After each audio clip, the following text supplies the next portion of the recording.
கிருஷ்ணாய பரமாத்மனே நமः. சத்குருநாதரின் பேரருளை வேண்டி பெற்று நாம இன்னைக்கு அடுத்த வகுப்பை படிக்கிறதுக்காக சேர்ந்திருக்கோம். 2வது அத்தியாயம் சாங்கிய யோகம். 25 ஸ்லோகங்கள் வரைக்கும் நாம இது வரைக்கும் பார்ப்போம். நம்ம முன்னாடியே சொன்ன மாதிரி இந்த சாங்கிய யோகம் கொஞ்சம் பெருசு.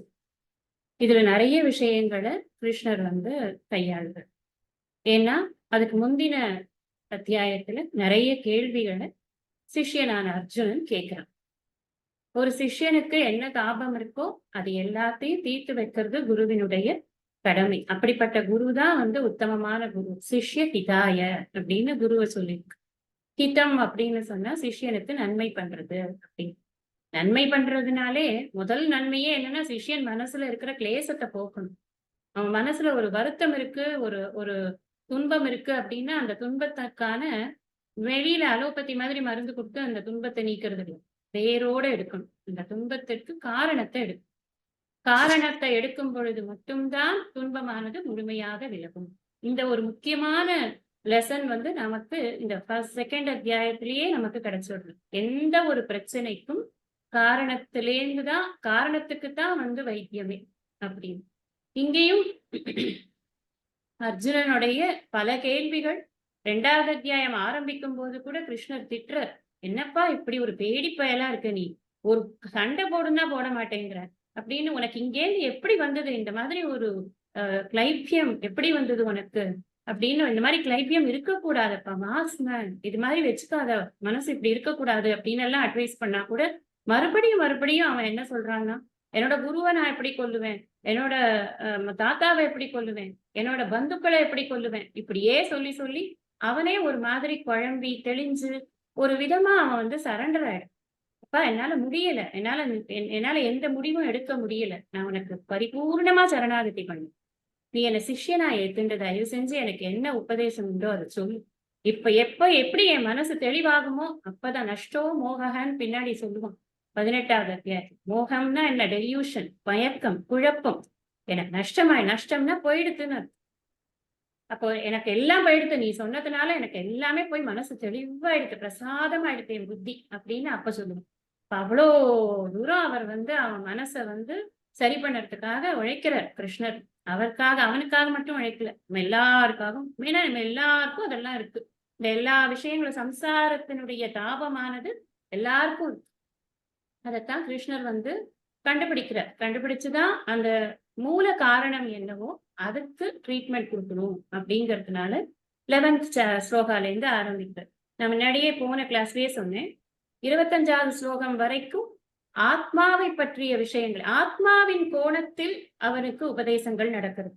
இந்த ஆத்மாவின் கோணத்தில் பண்ணக்கூடிய உபதேசங்கள்ல தான் ஆத்மாவினுடைய லட்சணங்கள் முழுமையாக கிருஷ்ணர் சொல்றார். அப்புறம் அப்பப்ப சொன்னா கூட இந்த இடம் ரொம்ப இம்பார்ட்டன்ட் ஏரியா. அதனால இத நாம இந்த இடத்துல ஒரு பிரேக் எடுத்துட்டு இப்ப இது வரைக்கும் இதெல்லாம் தான் பார்த்திருக்கோம் அப்படின்னு நம்ம ஒரு தடவை பார்த்தோம்னு சொன்னா நமக்கும் நம்ம இதுதான் பார்த்திருக்கோங்கிறது மனசுல ஒரு திருடம் ஆயிடும். இந்த திருடம் ஆனதுக்கு அப்புறம் மேற்கொண்டு படிக்கும் பொழுது கொஞ்சம் கிளாரிட்டி இன்னும் கொஞ்சம் கிடைக்கும். இதுதான் படிக்கிற ஒரு அப்பப்போ ஒரு ரிவிஷன். சுவாமிஜி அடிக்கடி சொல்வார், சிம்ஹாவலோகனம். நான் சொல்லியிருக்கேன் உங்களுக்கு முன்னாடி, சிவானந்த லகரிலாம் எடுக்கும்போது கூட சிம்ஹாவலோகனம் அப்படின்னு சொல்லுவார் சுவாமிஜின்னு சொல்லியிருக்கேன். ஒரு சிங்கம் எப்படி திரும்பி பார்க்கிறதோ அந்த மாதிரி என்ன நாம இது வரைக்கும் படிச்சோம் அப்படிங்கிறத ஒரு வாட்டி கொஞ்சம் அப்பப்போ பார்த்துக்கணும். பார்த்துக்கலன்னா ஏதோ படிக்கிறோம் போயிட்டே இருக்கு, என்ன கிளாஸ் படிக்கிற, இந்த கிளாஸ் படிக்கிறேன், எத்தனாவது படிக்கிற, அதெல்லாம் தெரியாது, ஏதோ சொல்லிட்டு இருக்காங்க, அப்படி ஆயிடும் நமக்கு மைண்ட் அப்படிதான். மைண்டோட பிரபாவம் அது. இது அனாத்மாவுடைய தோஷம். அதனால அது ஏன் இப்படி இருக்கு அப்படின்னு கேட்கக்கூடாது, அது அப்படித்தான் இருக்கும். அதை நம்ம ஃபர்ஸ்ட் புரிஞ்சுக்கணும். யாருக்காவது மைக் ஆன் இருந்தா கொஞ்சம்.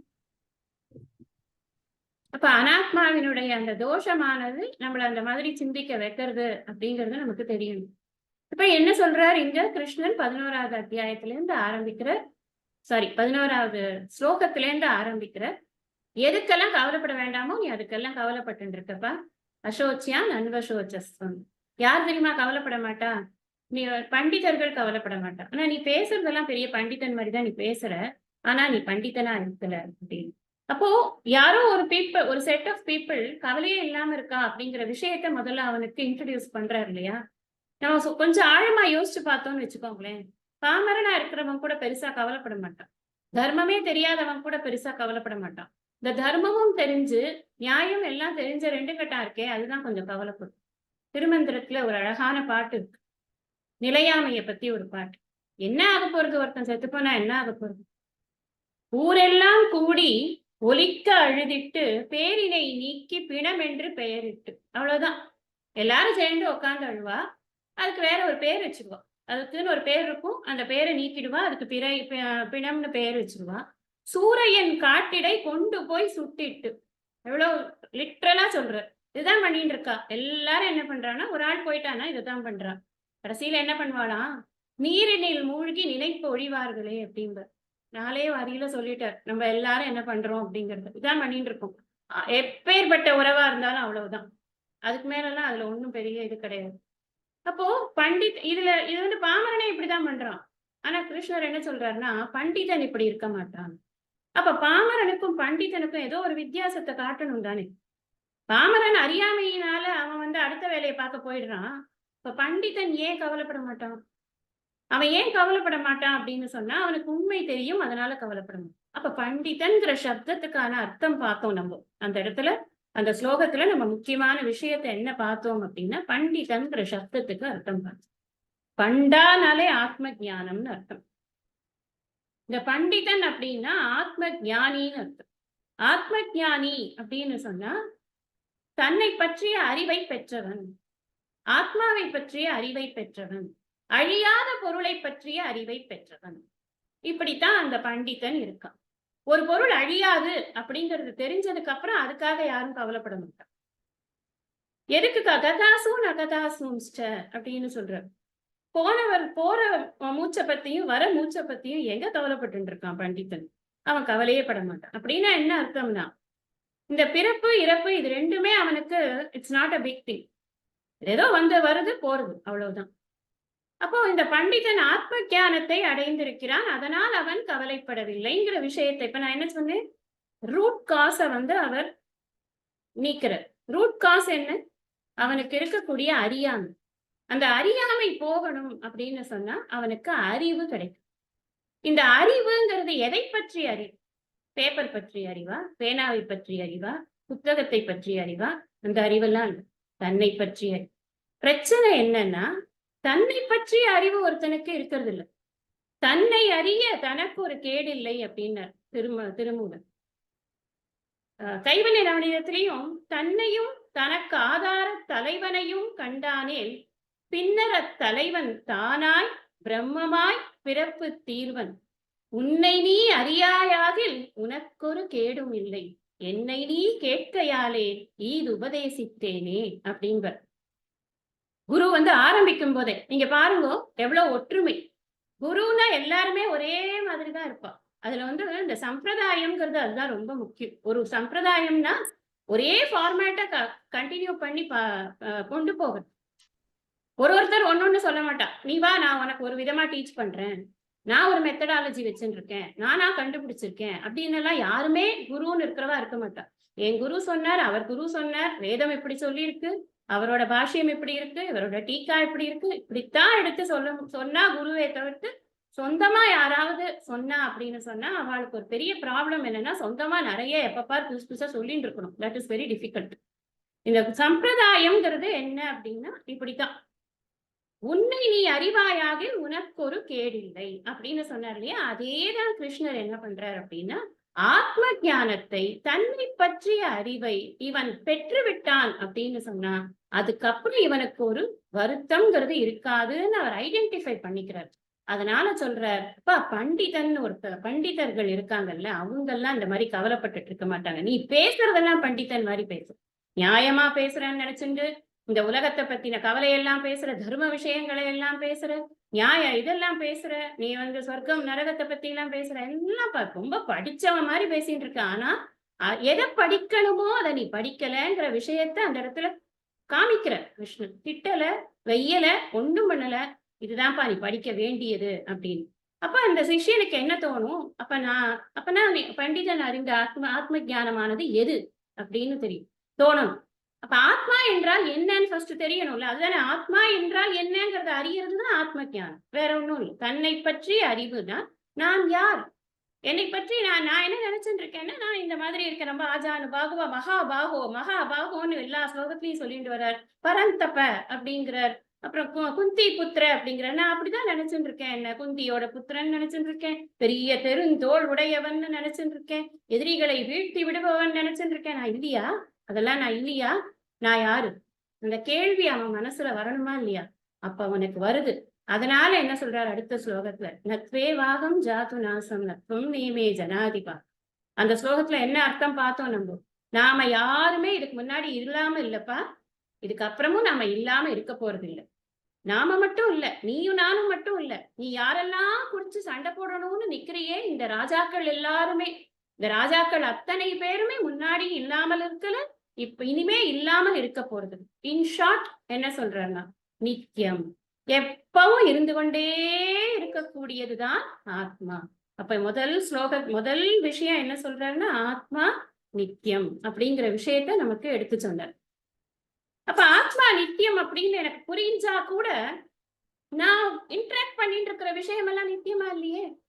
நான் இன்டராக்ட் பண்றது எதிர்க்க இருக்கிற ஒரு போர் வீரனோட நான் சண்டை போட போறேன். அவனோட சிச்சுவேஷன்ல, நம்மளோட சிச்சுவேஷன்ல எதிர்க்க யாரோ இருக்கா, அவ என்ன திட்டுறா, வெய்யறா, பேசுறா, கொஞ்சரா, என்னமோ பண்றா, நான் அதெல்லாம் ஹேண்டில் பண்ணிட்டு உட்காந்துருக்கேன். அது மாதிரி எனக்கு அது ஒரு நித்தியம்னு தோண மாட்டேங்கிறது. அப்படின்னா அப்ப சொல்ற, நீ என்ன பாக்குற இல்லையா, தேகினோஸ்மின் யதா தேகே கௌமாரம் யௌவனம் ஜரா, எல்லாம் மாறிக்கொண்டே இருக்கிறது, பார்த்து கொண்டிருக்கிறாயே, மாறிக்கொண்டே இருக்கிறது இல்லையா, அதுக்குள்ள இருக்கக்கூடிய ஜீவன் என்ன ஆறுது அப்படின்னா, அப்படியே கிளம்பி வேற ஒரு உடம்பு எடுத்துன்னு ஓடி போயிடுது. அங்க மட்டும் அது என்ன இருந்துட்டா இருக்கு. அப்ப இல்லாத விஷயத்தை நீ எப்படி ஹேண்டில் பண்ணணும்? ஒண்ணு ஆத்மா நித்தியம் அப்படின்னு சொல்லியாச்சு. ஆனா நான் பார்த்து கொண்டிருக்கக்கூடிய, எனக்கு அனுபவமாக இருக்கக்கூடிய இந்த உலகம் நித்தியம் மாதிரி எனக்கு தெரியல. அது மாறிக்கொண்டேதான் இருக்கிறது. அதை இன்ட்ரடியூஸ் பண்ணிட்டு சொல்றார், மாறிக்கொண்டிருப்பதை நான் எப்படி ஹேண்டில் பண்ணணும்? மாத்ரா ஸ்பர்ஷாஸ்து கௌந்தேய சீதோஷ்ண சுகதுக்கதா ஆகமாபாயினோ நித்யாக தாம் ஸ்திதிக்ஷஸ்வ பாரத். பொறுத்துக்கோப்பா, எல்லாம் மாறிண்டு தான் இருக்கும். இது கிளைமேட் சேஞ்ச் ஆகும், ஆட்சி சேஞ்ச் ஆகும், உன்னோட வீட்டுல இருக்கிற சூழ்நிலைகள் சேஞ்ச் ஆகும். எவ்வளவு ஏன் உன் மனசே சேஞ்ச் ஆயிடும். காத்தால ரொம்ப ரம்யமா இருக்கிற மனசு மத்தியானம் கடுகடுன்னு இருக்கும். ராத்திரி இன்னும் ரொம்ப கோபமா கூட இருக்கும். இல்ல ராத்திரி மறுபடியும் சாந்தமா இருக்கும். எல்லாம் மாறிடும். ஏன்னா இதெல்லாம் வந்து போகக்கூடிய விஷயங்கள். அவர் ஒரே ஒரு எக்ஸாம்பிளா ஒண்ணு கொடுத்த, சீத உஷ்ண சுக துக்கதாக அப்படின்னு. நம்ம எல்லாத்தையும் போட்டு பார்த்து, சீத உஷ்ண சுக துக்கதாகங்கிறத இந்த தோல்ல ஏற்படக்கூடிய ஒரு உணர்ச்சிகளை பத்தி சொல்றார். எல்லாம் சொல்லணும். கண்ணுக்கு சொல்லலாம், காதுக்கு சொல்லலாம், ஹோம்ஒர்க் இதெல்லாம் நமக்கு. சீதோஷ்ண சுக துக்கதாகன்னு சொல்லிட்டாருங்கிறதுனால நம்ம ஃபேன் போட்டுக்காம இருக்கணும், நம்ம வேர்த்து வழிஞ்சுட்டு உட்காந்துருக்கணும், நம்ம அந்த ஃபேன் எல்லாம் இல்லாம நம்ம அப்படியே நம்மள பெரிய தபஸ் பண்ணிடும் அப்படின்லாம் சொல்லல அவர். பொறுத்துக்கோ அப்படின்னு சொல்ற. எதை பொறுத்துக்கோன்னா, இந்த இருமைகள் எல்லாம் துவந்தமா இருக்கு. இருமைகள்னா துவந்தம்னா இருமைன்னு. பின்னாடி நம்ம ஏதாவது சொல்லும் பொழுது அந்த வார்த்தைகள் புரியலைன்னா நீங்க அதை எழுதிக்கும். துவந்தம் அப்படின்னா இருமைகள். துவேன ரெண்டுன்னு அர்த்தம் சம்ஸ்கிருதம். துவந்தம் அப்படின்னா இருமை அப்படின்னு. இருமை அப்படின்னா என்ன? சுகம் துக்கம், லாபம் நஷ்டம், ஸ்வர்க்கம் நரகம், இப்படி ரெண்டா வருதெல்லாம் இருமைதான். லாபம் நஷ்டம் சொல்லியிருப்பேன்னு நினைக்கிறேன். இப்ப இது மாதிரி இந்த இருமைகள் எல்லாமே நமக்கு சுகம் வரும், ஒரு நேரத்துல சுகமா இருக்கிற மாதிரி தோணும், அப்புறம் ஒரு துக்கம் வரும். நம்ம சுகமா இருக்கிறச்சே யாருமே ஒருத்தர்கிட்ட கூட, ஏய் நான் இன்னைக்கு ஹாப்பியஸ்ட் மூட்ல இருக்கேன்யா, என்னன்னே தெரியல தெரியுமா, காத்தாலேருந்து ஐ எம் சோ ஹாப்பி. நீங்க யோசிச்சு பாருங்க, யாராவது ஒருத்தர் யாருக்காவது போன் போட்டு, இந்த மாதிரி நான் இன்னைக்கு காத்தாலேருந்து அவ்வளவு ஹாப்பியா இருக்கேன், நிஜமாவே ஹாப்பியா இருக்கிற இன்னைக்கே சொல்றேன், நான் சொல்லியிருக்கேன், நம்ம சொல்லியிருப்போமா? யாராவது சொல்லியிருப்போமா? சொல்ல மாட்டா. பிகாஸ் வி நோ அது நம்மளோட நேச்சர். Taken for granted. ஹாப்பியா தான் இருக்கணும், என்ன பெரிய இது. சுகம் துக்கம் வந்துடுத்துன்னா எனக்கு எப்படி துக்கம் வரலாம்? ஒரு 10 பேர்கிட்டயாவது புறம்படும். என்ன இப்படி பண்ணிட்டா, என்ன இப்படி சொல்லிட்டா, உனக்கு தெரியாதா? ஐயோ 43 டிகிரிஸ்யா, இங்க ஒரே ஹாட்டா இருக்கு, அங்க எப்படி இருக்கு? ஓ அங்கேயும் 43யா? அப்பாடி, எனக்கு நாங்க 45யா ரொம்ப சந்தோஷம், எனக்கு இங்க பரவாயில்ல கொஞ்சம் பெட்டர். இப்படி சொல்றதுதான் மனிதனோட மனம். எனக்கு கஷ்டமா, உனக்கு 2 கஷ்டம் வந்தா எனக்கு ரொம்ப சந்தோஷம். என் வீட்ல கரண்ட் இல்லையா? ஊருக்கே கரண்ட் இல்லையா? அப்பாடி! ஐயய்யோ! ஊருக்கே கரண்ட் இருக்கா? என் வீட்ல கரண்ட் இல்லையா? இந்த இருமைகள் எல்லாமே நம்மள எப்படி பாதிக்கிறது? நமக்கு ஏதோ ஒரு சுகமோ, ஒரு துக்கமோ குடுத்து நம்மள ஏமாத்திக் கொண்டே இருக்கக்கூடிய விஷயங்கள் தான் இந்த இருமை. அப்ப இதுலேருந்து நாம எப்படி வெளியில வருது? இதுதான் வெளியில் பார்த்துக் கொண்டிருக்கக்கூடிய, அனுபவிக்கக்கூடிய உலகம். நித்தியம் நித்தியம்னு சொன்னா நித்தியத்தை எங்க அனுபவிக்கிறோம்? அனுபவிக்கல. அநித்தியமான இந்த வஸ்துக்கள்ல இருக்கக்கூடிய விஷயங்களை எப்படி நான் அனுபவிப்பது? பொறுத்துக்கோ. எப்படி பொறுத்துக்கணும்? புலம்பாம பொறுத்துக்கோ. அதான் அவர் குடுத்திருக்கிற டிப்ஸ். நீ புலம்பக் கூடாது. அது அப்படித்தான் இருக்கும்னு முதல்ல தெரிஞ்சுக்கோ. ஒரு விஷயம் நம்ம புரிஞ்சுக்கணும். என்ன அப்படின்னா, இந்த இது பேர் அனாத்மான்னு சொல்றோம். ஆத்மா நித்தியம்னு சொல்றோம். இந்த ஆத்மாக்கு அந்நியமா இருக்கக்கூடிய அத்தனை விஷயங்களும் அனாத்மா. இன் ஷார்ட், நம்ம எதெல்லாம் அனுபவிக்கிறோமோ, அனுபவத்திற்கு எதெல்லாம் அறியப்படுகிறதாக எதெல்லாம் இருக்கிறதோ, என்னுடைய உடம்பிலிருந்து ஆரம்பிச்சு இந்த உலகம் முழுவதும் அனாத்மா தான். எல்லாமே என்னோட எல்லா உறவு, என்னுடைய என்னுடைய எல்லா பொசிஷன்ஸ் எல்லாமே அனாத்மா தான். அதெல்லாம் ஆத்மா கிடையாது. அப்ப அந்த அனாத்மாங்கிறது அதுல இருக்கக்கூடிய மாற்றங்களை நான் ஏற்றுக்கொள்ளத்தான் வேண்டும். ஏனென்றால் அதில் என்னால் செய்யக்கூடியது எதுவுமே இல்லை. ஆத்மா நான் யார் அப்படின்னு தான் நம்ம படிக்கிறோம்.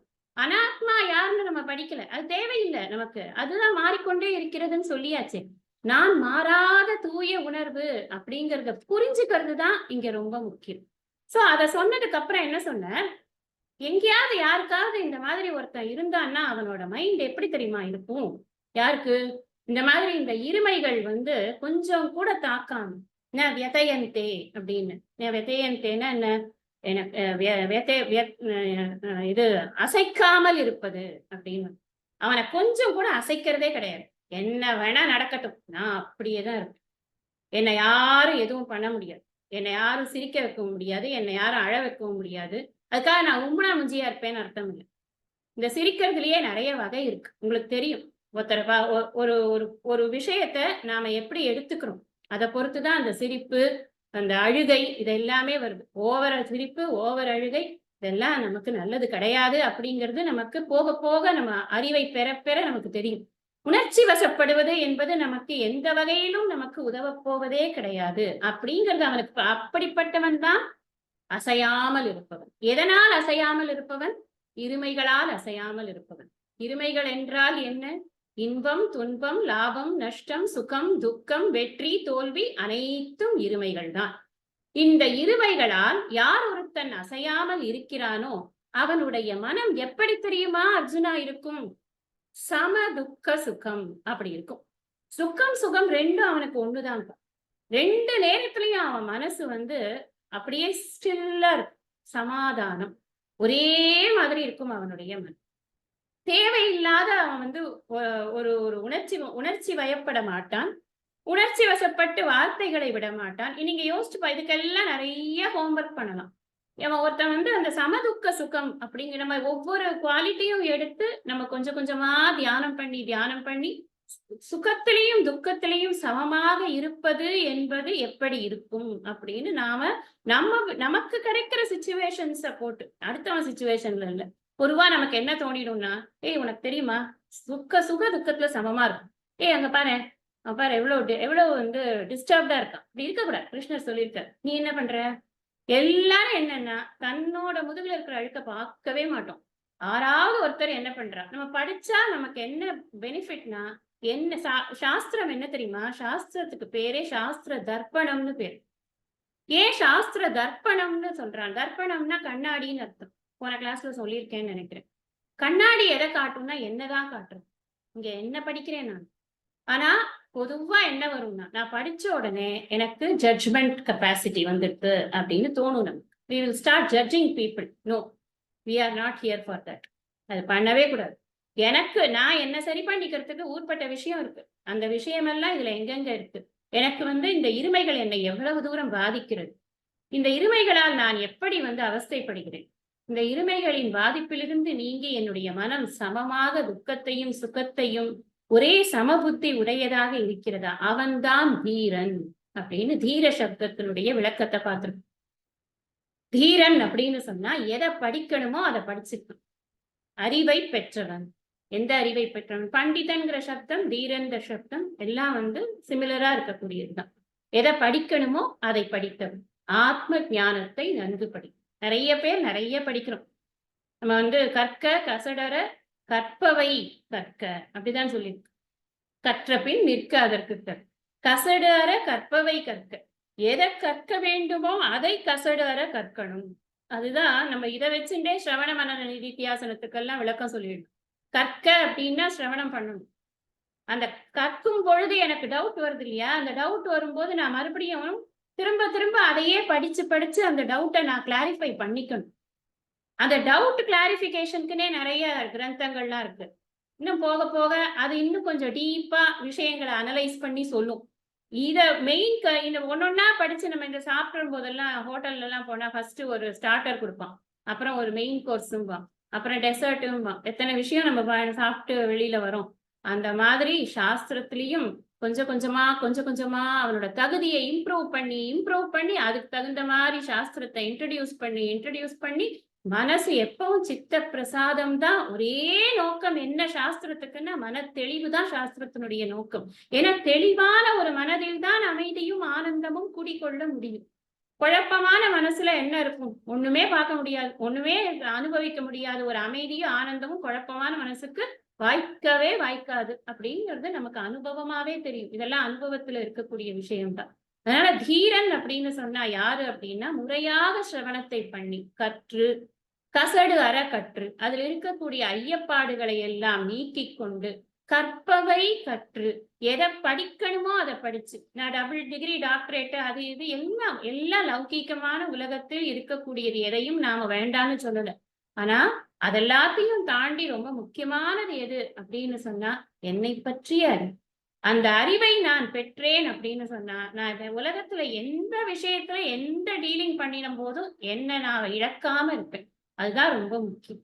அதனால அதை கற்பவை கற்று நிற்க அதற்கு தக அப்படின்னு சொல்ற.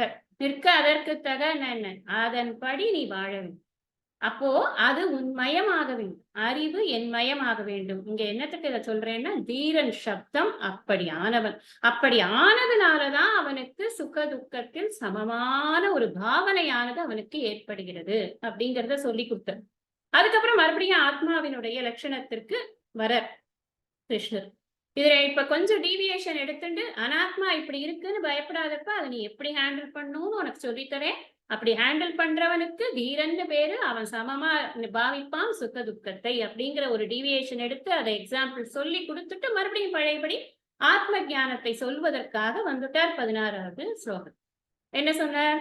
நாசத்தோ வித்தியதே பாவோ நாபாவோ வித்தியதே சதக. அந்த ஸ்லோகத்துக்கு இல்லாததற்கு இருப்பை கற்பிக்க முடியாதப்பா, இருப்புக்கு இல்லாமை சொல்ல முடியாது அப்படின்னு.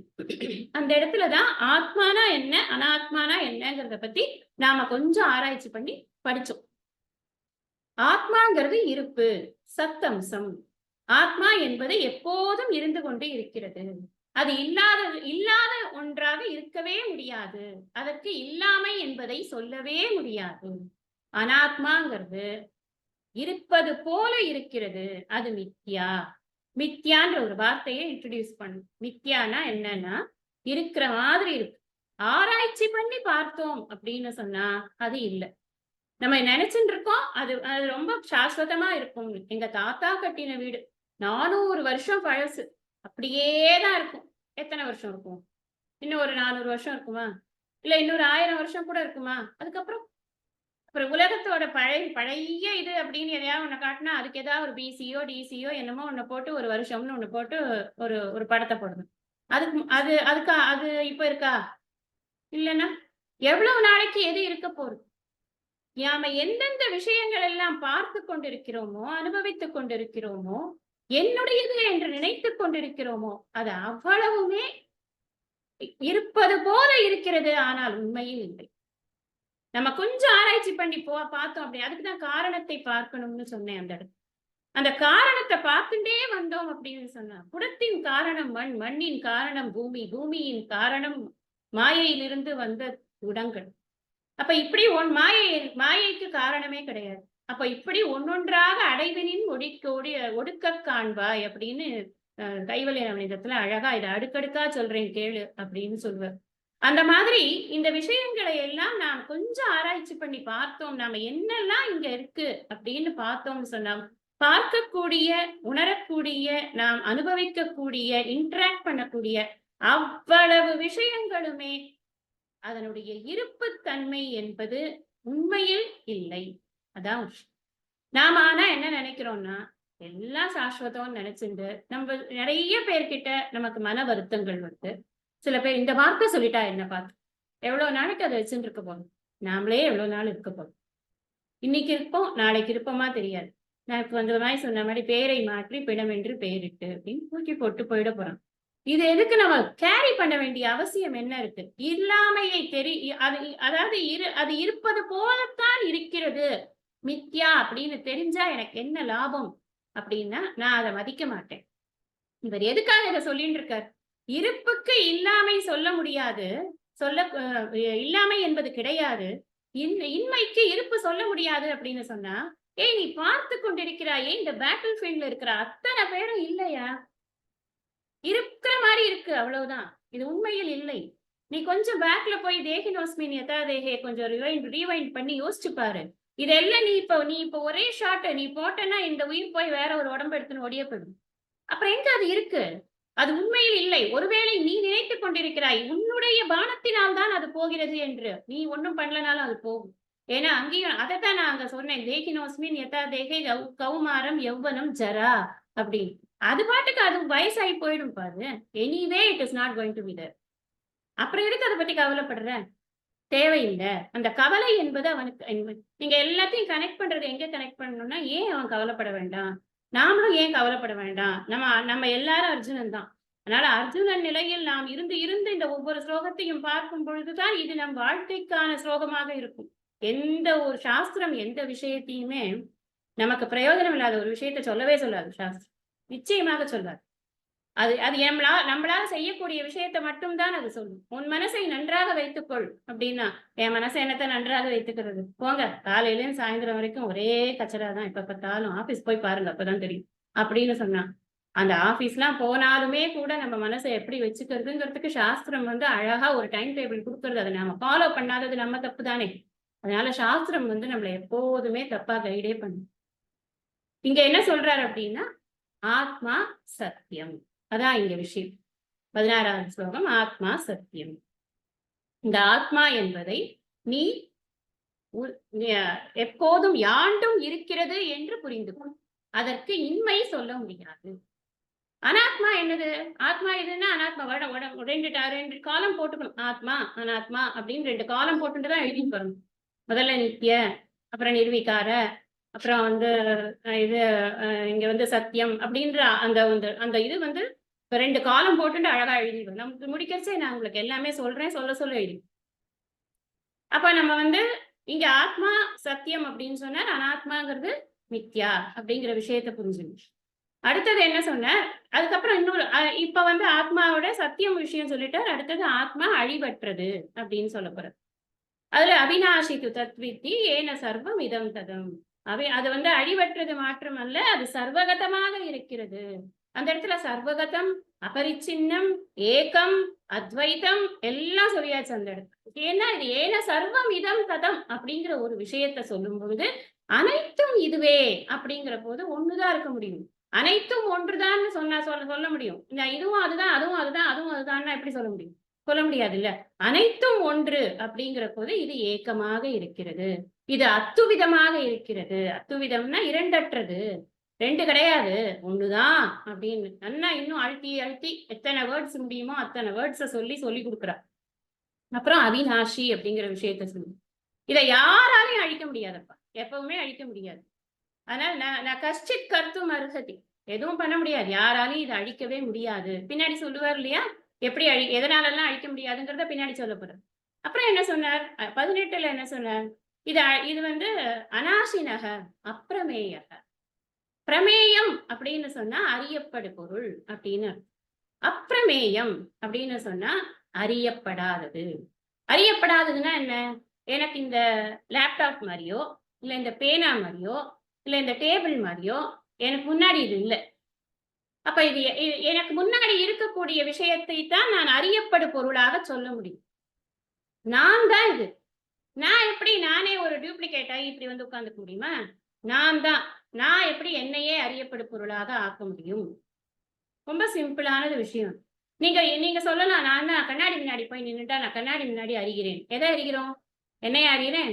என்னோட பிரதிபிம்பத்த தான் அறிகிறேன். I am only seeing my reflection there. It is not me.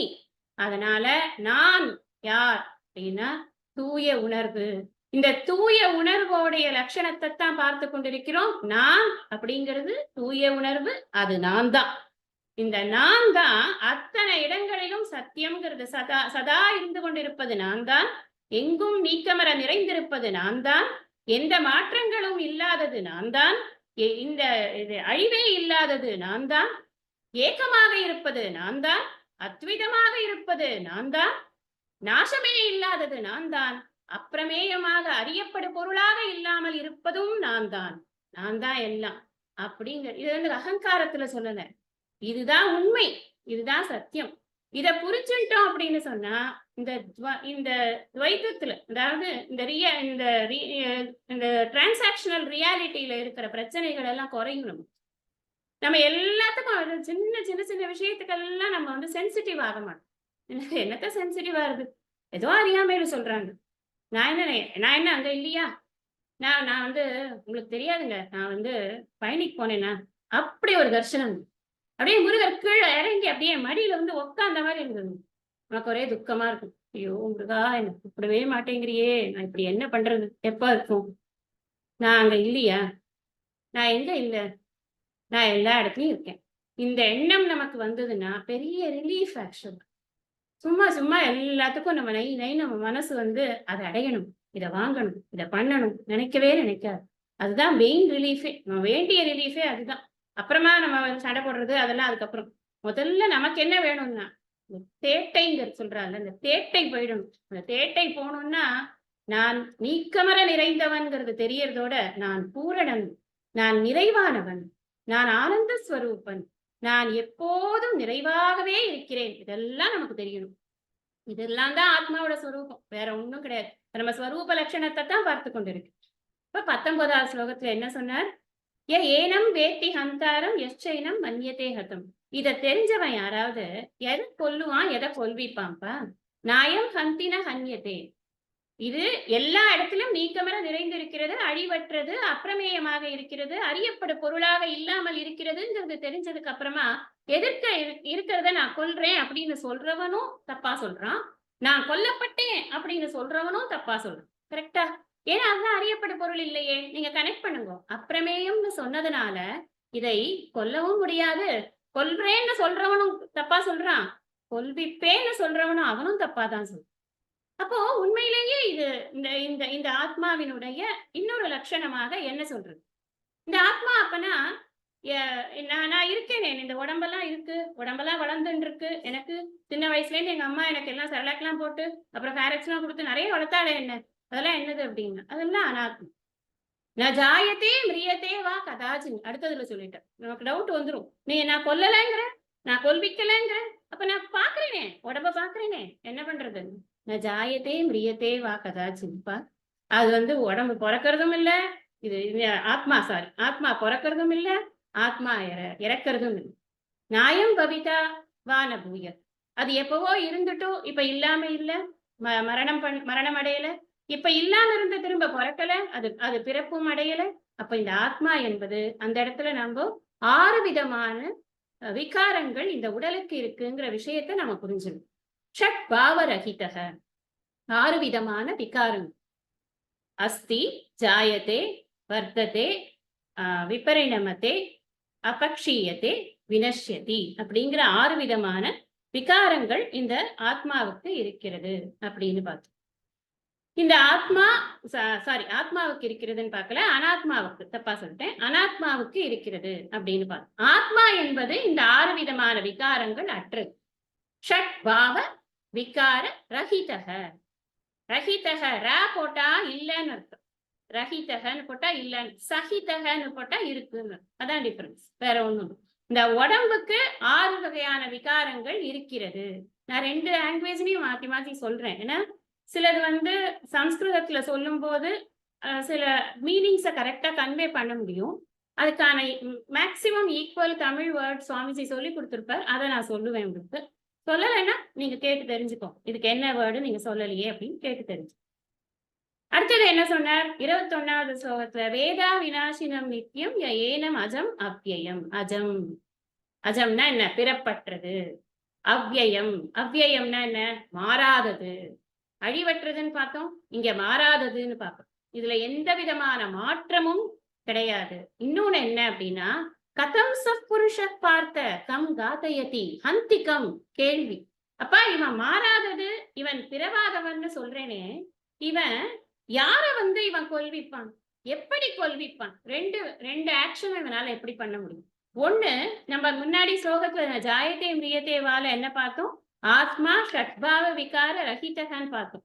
அதுக்கு முன்னாடி நான் சொல்ல விட்டுட்டேன். 19வது ஸ்லோகத்துல ஆத்மா அகர்த்தா அப்படின்ற விஷயத்தை பார்த்தோம். அகர்த்தா அபோக்தா. அகர்த்தானா செயல்படாதவன், செயல்களற்றவன்.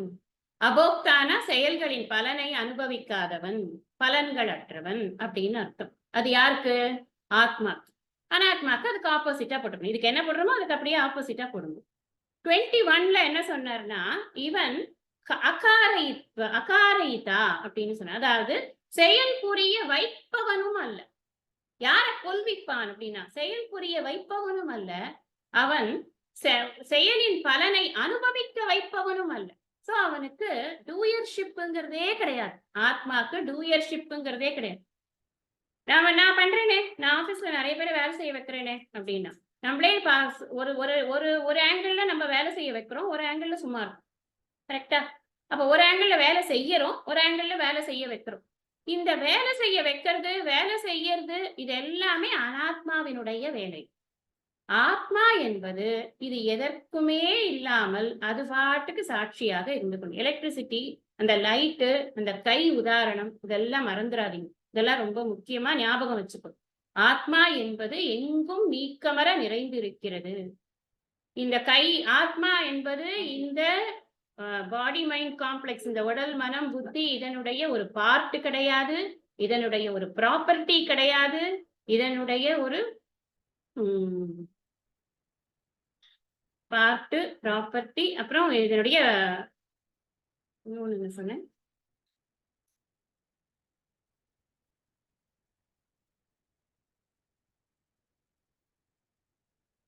மூணாவது மறந்துட்டேன்.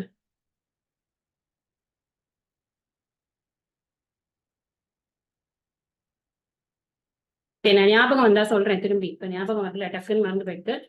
அதுக்கு அது வந்து இந்த கையினுடைய ஒரு பார்ட் கிடையாது, இதோட ப்ராப்பர்ட்டி கிடையாது. அப்புறம் சரி, ஓகே, இது எனக்கு இப்ப ஞாபகம் வரல. அகைன் நான் அப்புறமா உங்களுக்கு சொல்றேன் என்னன்னு. Product madam, product. Sorry thank you. Product கிடையாது. ஸோ இதோட ப்ராப்பர்ட்டி கிடையாது, இதோட ப்ராடக்ட் கிடையாது, இதோட பார்ட் கிடையாது. இப்ப இது மூணும் கிடையாது. இந்த கை இல்லைனாலும் இந்த லைட் வந்து ஒளிர்ந்து கொண்டுதான் இருக்கிறது. இந்த லைட் வந்து இந்த கையை ஒளிர்விக்கிறது. ஆனா இந்த லைட் இருக்கு அப்படின்னு தெரியறதுக்கு மாத்திரம், just to know that there is ஆத்மா, நமக்கு இந்த பாடி மைண்ட் காம்ப்ளெக்ஸ் தேவையா இருக்கு அப்படிங்கிறது. ஒன்லி டு நோ தட் ஆத்மாங்கிறது ஒண்ணு இருக்கு அப்படின்னு தெரிஞ்சுக்கிறதுக்கு நமக்கு இந்த உடல் மனம் புத்திங்கிறது தேவையா இருக்கு.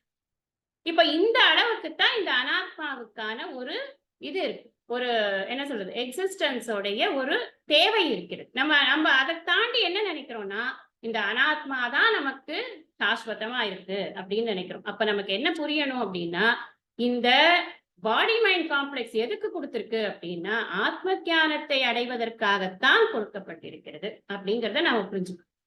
அப்புறம் என்ன சொன்ன, 22ல சொன்ன, திருப்பியும் இந்த ஆத்மாவை பத்தின இதுக்கு, இந்த எப்படி வந்து இந்த உடலுக்கு உடை வந்து ஆடையா இருக்கிறதோ அந்த மாதிரி உயிருக்கு இந்த உடலானது ஆடையாக இருக்கிறது.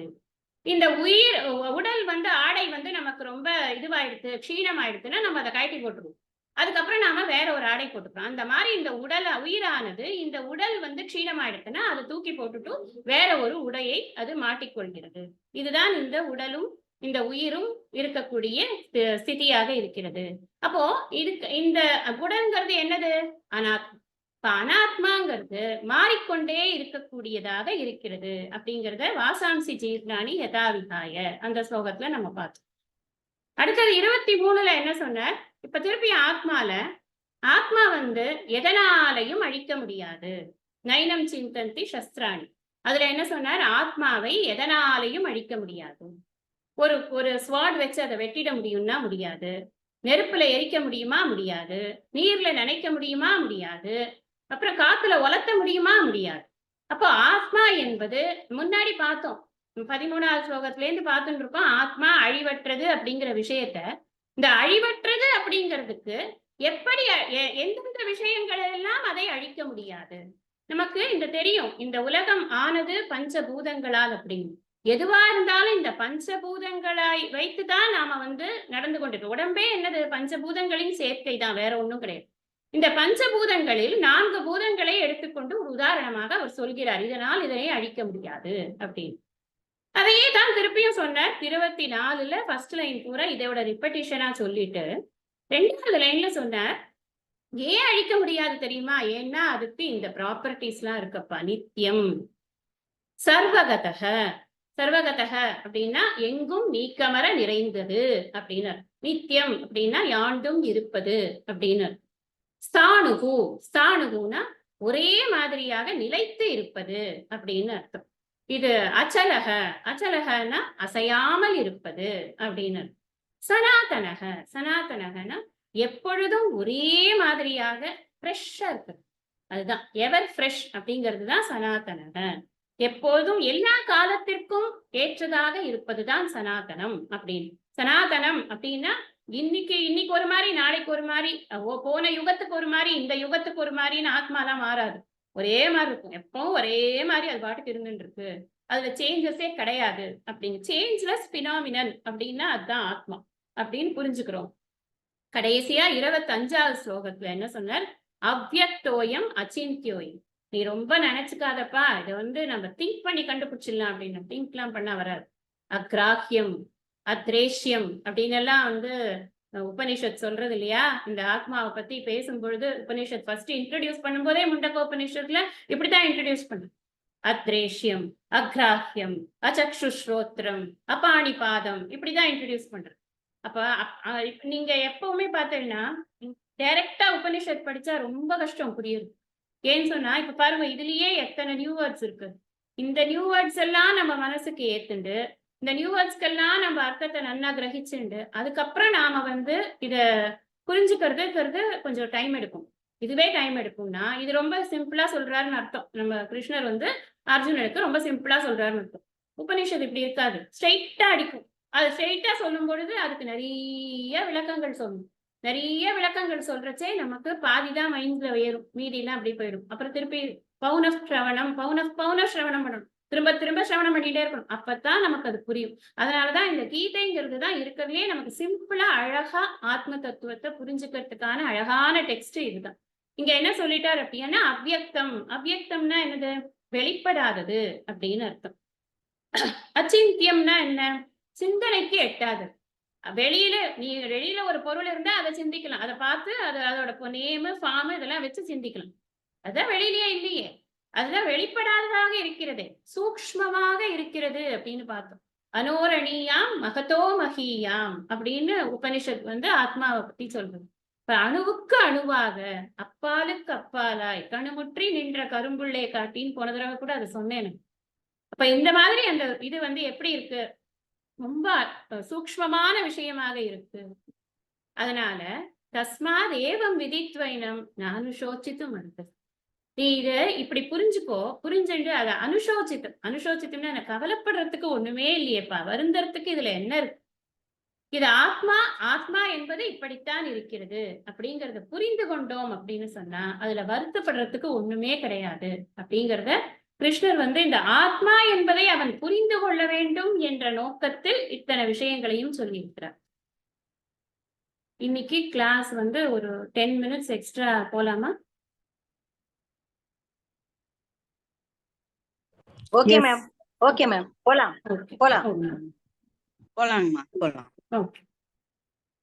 இப்ப நாம வந்து 25வது ஸ்லோகம் வரைக்கும் நாம பார்த்தோம். 25வது ஸ்லோகத்துல நாம வந்து புரிஞ்சுட்ட விஷயம் என்ன அப்படின்னு சொன்னா, இந்த ஆத்மாவானது ஒரு நாளும் நமக்கு மனதால் சிந்திக்க முடியாத ஒரு விஷயமாக இருக்கும் அப்படின்னு. இப்ப மனதால் சிந்திக்க முடியணும்னா நாம என்ன புரிஞ்சுக்கணும் அத அப்படின்னா, ஏதாவது ஒரு ஃபார்ம், ஏதாவது ஒரு ஆலம்பனம்னு சொல்லுவா. ஒரு பிடிமானம் வேணும். பிடிமானம் இருந்தா தான் ஒரு விஷயத்த மனசுல அண்டர்ஸ்டாண்ட் பண்ணிக்க முடியும். ஆனா ஆத்மா என்பது நம்ம பிடிமானத்துக்கு வரக்கூடிய விஷயம் இல்லை. காரணம் என்ன? நம்ம எப்படி பிடிக்கிறது? அதுதான் எல்லா இடத்துலயும் இருக்கு. அவ்வளவுதான். Very simple. சர்வகதம் அப்படிங்கறத நன்னா புரிஞ்சுட்டோம் அப்படின்னு சொன்னா, எல்லையற்றது, அபரிச்சின்னம், எல்லையற்றது அப்படின்னு புரிஞ்சுக்கணும். இப்ப ஆத்மாக்கு இத்தனை விஷயத்த நம்ம படிச்சிருக்கோம்.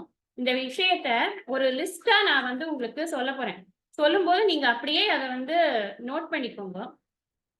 இப்ப உடனே நோட் பண்ணிக்க முடியல, வேகமா எழுத முடியலனாலும் அப்புறமா நீங்க கிளாஸ போட்டு கேட்டாவது இந்த விஷயத்த நோட் பண்ணிக்கோங்க. முதல்ல வந்து 12வது ஸ்லோகத்துல என்ன சொன்னாருன்னா, நித்யக அப்படிங்கிற விஷயத்த இன்ட்ரடியூஸ் பண்ணியிருக்கார். ஆத்மா 2 காலம் போடணும். ஒண்ணு ஆத்மாக்கு, ஒண்ணு அனாத்மாக்கு. ஆத்மா நித்யக அப்படின்னு எழுதினா, இங்க அனாத்மாக்கு கீழே அனித்யக அப்படின்னு எழுதிக்கணும். நித்தியம் நித்தியம்னா தெரியும். அதுக்கு நான் உங்களுக்கு சொல்ல வேணாம். யாண்டும் இருப்பது அப்படிங்கிறது தான் அதுக்கு அர்த்தம்.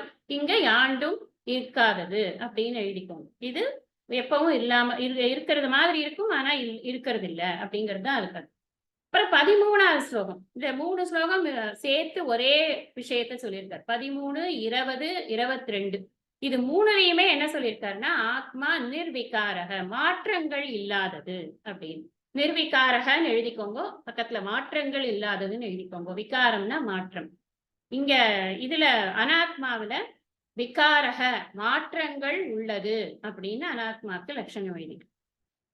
அதுக்கப்புறம் 16வது ஸ்லோகத்துல ஆத்மா சத்தியக. சத்தியகன்னா என்ன? சத்தியம். அதுக்கு பிராக்கெட்ல இருப்பு அப்படின்னு எழுதிக்கோங்க. சத்தியம்னா உண்மைன்னு கூட ஒரு அர்த்தம் இருக்கு இல்லையா? இந்த இடத்துல சத்தியம்ங்கிறதுக்கு இருப்பு அப்படின்னு புரிஞ்சுக்கணும். அதுதான் இருக்கிறது. அதனால இருப்பு அப்படின்னு புரிஞ்சுக்கணும். இங்க அந்த இதுல அனாத்மா காலம்ல என்ன எழுதிக்கணும்? ஆத்மா நித்யா. நித்யானா பிராக்கெட்ல இருப்பது போல் உள்ளது, ஆனால் உண்மையில் இருப்பு இல்லை அப்படின்னு எழுதி. 17வதுல ஆத்மா சர்வகதக. சர்வகதக அப்படின்னா எங்கும் நீக்கமர நிறைந்து இருப்பது. பூர்ணமாக எங்கும் நீக்கமர நிறைந்து இருப்பது, எல்லையற்றது அப்படின்னு எழுதிக்கலாம். எல்லையற்றது, ஒன்றாக இருப்பது, ஏக்கமாக இருப்பது, அத்வைத்தமாக இருப்பது. இங்க அனாத்மாக்கு என்ன எழுதணும்? சர்வகதக அப்படிங்கிறதுக்கு நம்ம என்ன சொன்னோம்? எங்கும் நீக்கமர நிறைந்து இருப்பதுன்னு சொன்னோம் இல்லையா? அது கிடையாது. ஒரு ஒரு ஒரு லொக்கேட்டடா இருக்கிறது அப்படின்னு எழுதிக்கணும். அதுக்கு என்ன தமிழ்ல சொல்றதுன்னு எனக்கு தெரியல. லொக்கேட்டடா இருக்கு, ஒரு இடத்துக்குள்ள, ஒரு வரையறைக்கு உட்பட்டது அப்படி சொல்லுவோம். வரையறைக்கு உட்பட்டது அப்படின்னு அப்படின்னு எழுதிக்கும். 17ல அனாத்மா வரையறைக்கு உட்பட்டது அப்படின்னு எழுதிக்கும். அடுத்தது 18ல ஆத்மா அப்பிரமேயக. அப்பிரமேயகனா அறியப்படு பொருளாக இல்லாதது. இங்க ஆத்மா, அனாத்மா அறியப்படு பொருளாக உள்ளது அப்படின்னு எழுதி. 19ல ஆத்மா அகர்த்தா அபோக்தா அப்படின்னா ஆத்மா செயல்கள் அற்றது, செயல்களின் பலன்களை அனுபவிக்கும் தன்மை அற்றது.